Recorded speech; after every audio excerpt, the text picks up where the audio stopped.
ان دوسرے شہروں کے مشاہدہ سے جن کو اس نے دیکھا ہوتا ہے اور ان کی تصویر اس کے ذہن میں بن چکی ہوتی ہے، تو ان کی تصویر سے کہ جو ذہن میں اس کے بن چکی ہے، اس اندیکھے شہر کے بارے میں بھی وہ تصویر بنا لیتا ہے۔ وَهَذَا هُوَ الْعِلْمُ الْخَيَالِي، یہ جو ہے علم خیالی ہے، يَحْصُلُ عَلَيْهِ الْإِنسَانُ بِقُوَّةِ الْخَيَالِ، کہ انسان اس علم پر جو دسترس پیدا کرتا ہے وہ اس کی قوت خیال کی وجہ سے ہے، قوت خیال کے سبب ہے کہ جتنی انسان کی قوت خیال اور قوت تخیل قوی ہوگی وہ اتنی ہی زیادہ حد تک اس علم خیالی کے مرتبے میں قوی ہوتا چلا جائے گا۔ وقد یشارکہ فیہ بعض الحیوانات، اور اس مرحلے میں بھی بسا اوقات حیوان اس کے ساتھ شریک ہوتے ہیں۔ حیوانات کے لیے بھی قوت تخیل ہے، وہ بھی بعض دفعہ خیال کر کے دیکھا ہوگا ایک دم سہم جاتے ہیں، بعض دفعہ خیال کر کے پانی پینا چھوڑ دیتے ہیں، ایسا خیال ان کے دل میں آتا ہے، ذہن میں آتا ہے کہ وہ بدک جاتے ہیں، پانی پینا چھوڑ دیتے ہیں۔ تو یہ قوت خیال بھی حیوانات میں موجود ہے اور انسان ان کے ساتھ شریک ہے۔ تیسرا مرحلہ اور مرتبہ جو ہے علم کا وہ یہ ہے کہ ثم یتوسع فی ادراکہ الی اکثر من المحسوسات، پھر یہ بچہ، یہ طفل وسعت پیدا کرتا ہے اپنے ادراک میں، اپنے علم میں محسوسات سے بڑھ کر۔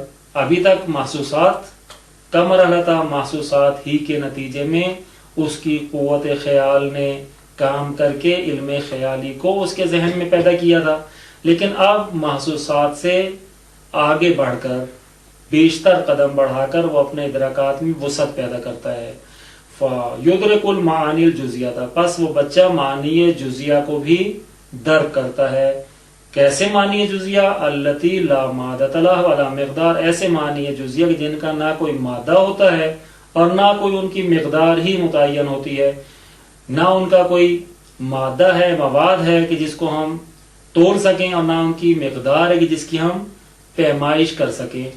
مثل حب ابویہ، جیسے ماں باپ کی محبت، کہ حب ابویہ لہو، کہ وہ ماں باپ کی محبت جو اس بچے کی نسبت ہے، بچہ اپنے نسبت ماں باپ کی محبت کو درک کرتا ہے، محسوس کرتا ہے کہ ماں باپ مجھ سے محبت رکھتے ہیں، مجھے دوست رکھتے ہیں۔ وَعَدَاوَةُ مُبْغِضِيهِ، اور اپنے دشمن اور اپنے ساتھ بغض رکھنے والوں کی دشمنی کو محسوس کرتا ہے۔ اگر کوئی اس کو اس انداز سے دیکھے کہ بچے کو ناگوار محسوس ہو تو بچہ سہم جاتا ہے، رونے لگتا ہے۔ وَخَوْفُ الْخَائِفِ، اسی طرح خوف زدہ اور ڈرے ہوئے کے خوف کو محسوس کرتا ہے۔ وَحُزْنِ السَّاقِلِ، اور غم زدہ کے اور دکھ دیکھے ہوئے کے حزن اور غم کو محسوس کرتا ہے۔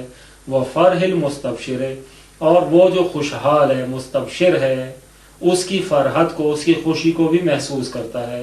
تو یہ سارے ایسی چیزیں ہیں کہ جن کی نہ کوئی مقدار ہے کہ کم ہو یا زیادہ، اور نہ کوئی ان کا مادہ ہے کہ کتنا ہے۔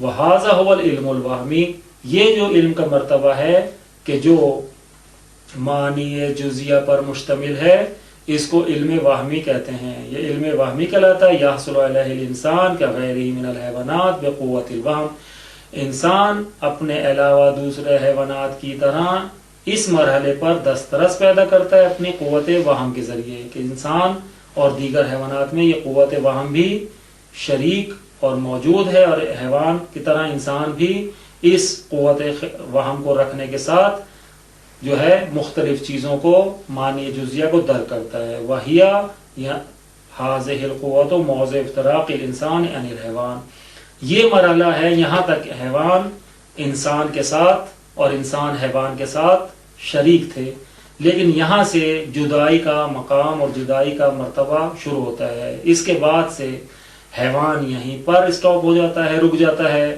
اس سے آگے قدم نہیں بڑھاتا، لیکن انسان تنہ تنہا اس مرتبے سے اگلے علم کے مرتبے تک سفر کرتا ہے، بڑھتا ہے۔ وَهِيَ مَوْضِعُ افْتِرَاقِ الْإِنسَانِ عَنِ الْحَيْوَانِ، اور یہ قوت وہم جو ہے یہی موضع جدائی ہے انسان کا حیوان سے، کہ انسان کا حیوان سے جو جدائی کا مقام اور جدائی کا موضع ہے وہ یہی قوت وہم ہے۔ فَيَتْرُكُ الْحَيْوَانَ وَحْدَهُ، پس وہ انسان حیوان کو تنہا چھوڑ دیتا ہے اور خود آگے بڑھ جاتا ہے. يُدَبِّرُ إِدْرَاكَاتِهِ بِالْوَهْمِ، فقط کہ حیوان فقط اپنے جو ادراکات کے ساتھ ہے، وہم کے ساتھ اپنے ادراکات کی تدبیر کرتا ہے، اس سے آگے قدم نہیں بڑھاتا. حیوان کے ادراکات فقط وہم تک آ کر محدود ہو جاتے ہیں.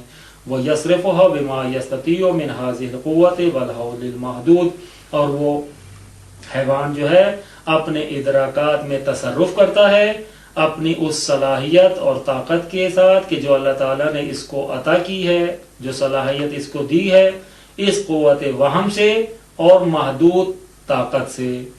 حول المحدود یعنی وہ محدود طاقت، محدود قوت.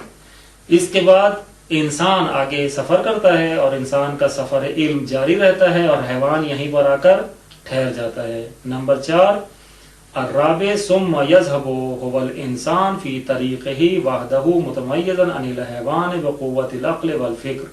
پھر وہ انسان جو ہے وہ اپنے اس علم کے راستے میں، اپنے طریق میں آگے جاتا ہے، سفر کرتا ہے تنہا، متمیزا عن الحیوان، حیوان سے ممتاز ہوتے ہوئے، جدا ہوتے ہوئے. لیکن کس چیز کے ساتھ انسان حیوان سے جدا ہوتا ہے؟ بقوت العقل والفکر، قوت عقل و فکر کی قوت کے ساتھ، کہ اللہ تعالیٰ نے جو انسان کو عقل و فکر کی دولت سے نوازا ہے، اس قوت عقل و فکر کے ساتھ انسان حیوان سے ممتاز ہو کر تنہا اپنے راستے میں سفر کرتا ہے، آگے بڑھتا ہے. وہ قوت عقل و فکر کی التی لا حد لها ولا نہایت، کہ جس کے لیے نہ کوئی حد ہے اور نہ کوئی انتہا ہے. عقل و فکر کی کوئی حد بندی نہیں ہے، کوئی انتہا نہیں ہے. انسان جتنا چاہے اس سفر عقل و فکر میں آگے جا سکتا ہے. فَيُدِيرُ بِهَا دَفْعَةً مُدْرَكَاتِهِ الْحِسِّيَّةِ، پس ایک دفعہ تو انسان اپنی اس عقل و فکر کی قوت کے ساتھ اپنے مدرکات حسی کہ جو پہلا مرحلہ تھا کہ جب انسان اپنے حواس خمسہ کے ذریعے سے مختلف چیزوں کو درک کرتا تھا، تو وہ جو اس کے درک کی ہوئی مدرکات حسی تھے ان کو بھی ادارہ کرنے کے لیے، ان کو بھی منظم کرنے کے لیے قوت عقل و فکر کا ہونا ضروری ہے. تو پس ایک دفعہ تو انسان اپنے مدرکات حسی کو عقل و فکر کی قوت سے ادارہ کرتا ہے، منظم کرتا ہے. والخیالیت والوہمیہ، اور پھر قوت خیالی اور قوت وہمی جو تھے، وہ جو علم خیالی اور وہمی کے مراتب تھے، ان کو بھی اسی قوت عقل و فکر کے ذریعے تدبیر کرتا ہے. وَيُمَيِّزُ الصَّحِيَّ مِنْهَا عَنِ الْفَاسِدِ، اور وہ تمیز دیتا ہے اپنے ان مدرکات حسی و خیالی و وہمی کو میں سے صحیح کو فاسد سے. صحیح کو فاسد سے جو تمیز دیتا ہے، کس چیز کے ساتھ دیتا ہے؟ اپنی اسی قوت و عقل و فکر کے ساتھ دیتا ہے، کہ باوجود ہی کہ مدرکات حسی و وہمی و خیالی اس کو حاصل تھے، لیکن جب تک قوت عقل و فکر نہیں ہوگی وہ ان میں سے مدرکات فاسدہ کو مدرکات صحیحہ کو جدا نہیں کر سکتا. ان صحیح مدرکات کو فاسد سے اسی وقت تمیز دے گا کہ جب قوت عقل و فکر کو بروئے کار لائے گا. وَيَنْتَزِعُ الْمَعْنِي الْكُلِّيَّةِ، اور وہ انتزاع کرتا ہے معنی کلیہ کا، کلی معنی کا، من الجزیات، جزیات سے، وہ جزیات التی ادرکہات، کہ جن جزیات کو اس نے درک کیا ہوتا ہے اپنی اسی عقل و فکر کے ذریعے. اس نے قوت خیال کے ذریعے جن معنی جزیہ کو درک کیا تھا، اب ان معنی جزیہ سے معنی کلیہ کو اخذ کرتا ہے، انتزاع کرتا ہے، نکالتا ہے. فَيَتَعَقَّلُهَا، پس وہ ان میں معنی جزیہ میں غور و فکر کرتا ہے، عقل سے کام لیتا ہے. وَيَقِيسُ بَعْضَهَا عَنْ بَعْضٍ، اور ان جزیہ میں سے بعض کو بعض کے ساتھ مقایسہ کرتا ہے، پرکھتا ہے، کہ بعض کو جب بعض کے ساتھ مقایسہ کرتا ہے. وَيَنْتَقِلُ مِنْ مَعْلُومٍ إِلَىٰ آخَرٍ، اور ایک معلوم سے دوسرے معلوم کی طرف یا دوسری چیز کی طرف منتقل ہوتا ہے. ممکن ہے ایک معلوم سے جب دوسرے کی طرف منتقل ہو رہا ہے تو وہ معلوم ہو، اور ممکن ہے مجہول ہو، لیکن جب اس معلوم سے اس مجہول کی طرف منتقل ہوگا تو وہ مجہول بھی معلوم میں تبدیل ہو جائے گا. وَيَسْتَنْتِجُ وَيَحْكُمُ، اور پھر وہ نتیجہ گیری کرتا ہے، نتیجہ اخذ کرتا ہے اور پھر حکم لگاتا ہے. وَيَتَصَرَّفُ مَا شَاءَتْ لَهُ قُدْرَتُهُ الْعَقْلِيَّةُ، پھر وہ تصرف کرتا ہے اپنی اس چیز سے کہ جو اللہ تعالیٰ نے اس کو قدرت عقلیہ سے اور قدرت فکریہ سے نوازا ہے کہ وہی تصرف ہو اور تصرف کرتا ہے ما شاءت لہو، جتنی بھی چاہتا ہے، جس حد تک چاہتا ہے، جتنا بھی اپنی قدرت عقلیہ فکریہ سے چاہتا ہے اس میں وہ تصرف کرتا ہے۔ وَهَذَا الْعِلْمُ الَّذِي يَحْصُلُ لِلْإِنسَانِ بِهَذِهِ الْقُوَّةِ هُوَ الْعِلْمُ الْأَكْمَلُ، اور یہ وہ علم ہے کہ جو انسان کو اس قوت عقل و فکر سے حاصل ہوتا ہے، انسان کے لیے جب یہ علم حاصل ہوتا ہے تو یہی علم اکمل ہے، یہی اصل علم ہے۔ وہ جو علم کے درجات تھے وہ ابتدائی درجات تھے، اصل علم اور اکمل علم وہ یہی علم ہے کہ جو قوت عقل و فکر سے انسان کو حاصل ہوتا ہے۔ کون سا علم اکمل؟ الذی کان بہ الانسان انسانا، کہ جس کی وجہ سے انسان ہے۔ اگر یہ علم نہ ہوتا تو انسان یک یا حیوان ہوتا، اس میں فرق نہ ہوتا، کیونکہ دوسرے حیوانات بھی دوسرے مراتب علم میں انسان کے ساتھ شریک تھے۔ بس کیسے انسان کو ہم ان سے جدا کر کے تمیز دے کر یہ کہتے ہیں کہ یہ انسان ہے اور وہ دیگر حیوانات اس سے جدا ہیں۔ یہ علم ہے کہ جو انسان کو انسان بناتا ہے، جس کی وجہ سے انسان کو ہم دوسرے حیوانات سے جدا کر کے کہہ سکتے ہیں کہ یہ انسان ہے۔ وَلِأَجْلِ نُمُوِّهِ وَتَكَامُلِهِ وُزِعَتِ الْعُلُومُ وَأُلِّفَتِ الْفُنُونُ، اور اسی علم کے نمو اور پیش رفت اور تکامل کے سبب سے مختلف علوم وضع ہوئے ہیں اور مختلف فنون تالیف پائے ہیں۔ علوم و فنون کا وجود اسی علم کے، یعنی علم اکمل کے جو انسان کا خاصہ ہے، انسان کا امتیاز ہے، اسی کے نمو اور تکامل، اسی کی پیش رفت کی وجہ سے ہے۔ اگر یہ علم نہ ہوتا تو علوم و فنون بھی نظر نہ آتے۔ وَبِهِ تَفَاوُتَتِ الطَّبَقَاتُ وَاخْتَلَفَتِ النَّاسُ، اور اسی علم کی وجہ سے لوگوں کے طبقات متفاوت اور مختلف ہیں اور لوگ بھی مختلف ہیں۔ لوگوں میں جو اختلاف نظر آتا ہے، لوگوں کے طبقات جو علم و جہل کے لحاظ سے مختلف نظر آتے ہیں، وہ اسی علم کی وجہ سے ہیں۔ وَعِلْمُ الْمَنْطِقِ وُضِعَ مِنْ بَيْنِ الْعُلُومِ، اور علم منطق وضع کیا گیا ہے مختلف علوم کے درمیان سے، لِأَجْلِ تَنظِيمِ تصرفات هَذِهِ الْقُوَّةِ، اسی قوت عقل و فکر کے جو تصرفات ہیں ان کو منظم کرنے کے لیے۔